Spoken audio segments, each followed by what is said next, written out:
ម្ហូបចុះបាយមកទៀតហើយអ្នកនរគ្នាឆាសាច់ជ្រូកឈាមដាក់ទឹកកាពិពីព្រោះដោយសារតែម្ហូបនេះគឺងាយស្រួលធ្វើមែនតើលីងទ្រាប់ពុតញងឲ្យវា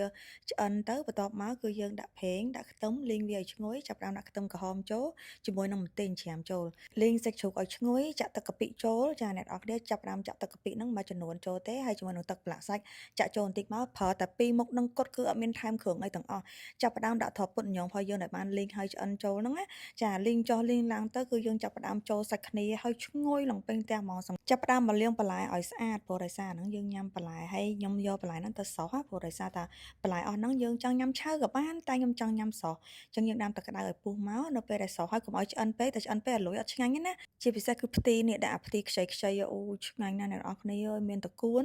មានម្ទេសផ្លោកហ្នឹងហើយនឹងស្ពៃក្តោបទៀតរបស់អស់ហ្នឹងសិតតែត្រូវជាមួយនឹងរបៀបថាសាច់ជ្រូកជ្រាមកាពិហ្នឹងហ្មងឆ្ងាញ់ណាស់អ្នកនរគ្នាអើយចង់ទិញកំងបានបើ10តម្លៃ$3កន្លះដូចគ្នាទាំងអស់